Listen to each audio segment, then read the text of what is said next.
for example, as love of intrigue, of playing practical jokes, of hoaxing their friends or the public, or of playing some part on the stage of life which is not altogether natural. Better balanced persons will probably manifest this tendency by actually going on the stage where the impulse finds a legitimized and accepted expression. In all these matters, it is rare to find a true creative tendency. Mimicry and intimidation and imitation are the rule. To recount a few of the In all these matters, it is rare to find a true creative tendency. Mimicry and imitation are the rule, but there is usually a certain spice of originality involved. As an example of a whole period under Neptunian influence, we may cite the time of Moliere, when everybody masqueraded.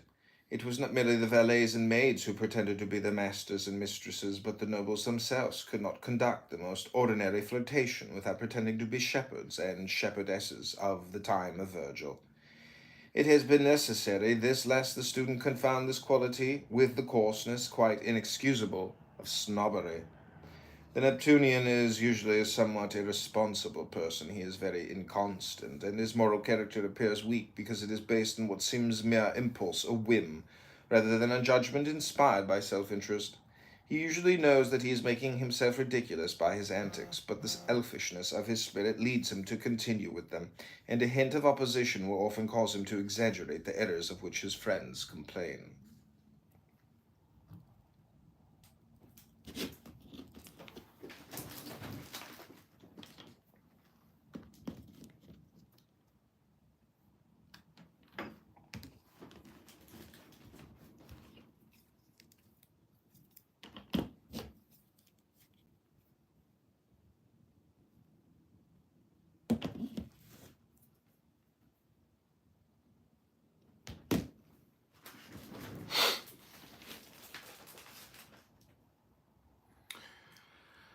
For that which I do, I allow not, for what I would that I do not, but what I hate that do I.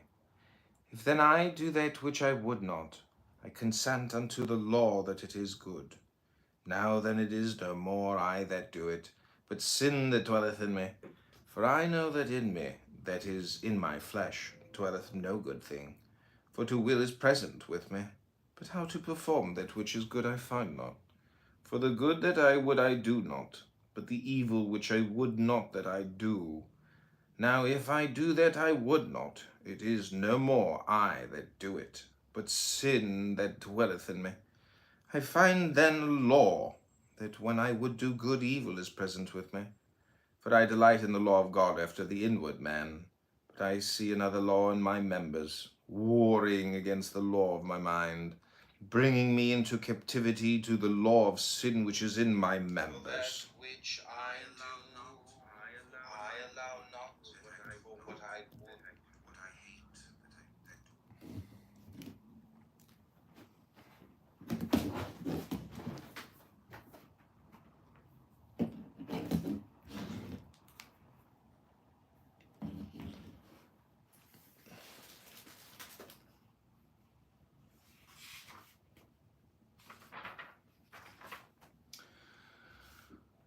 This life is a hospital where every sick man is possessed with the desire to change his bed. One is anxious to bear his sufferings in front of the stove, and another thinks he will get better beside the window.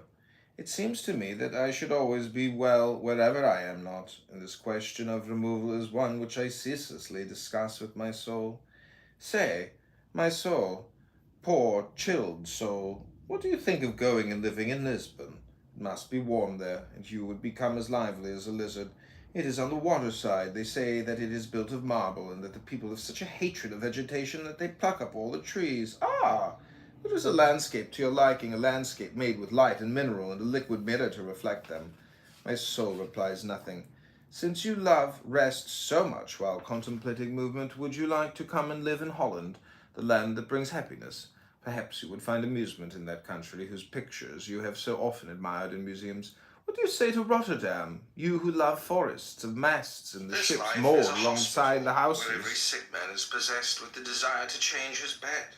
One is anxious to...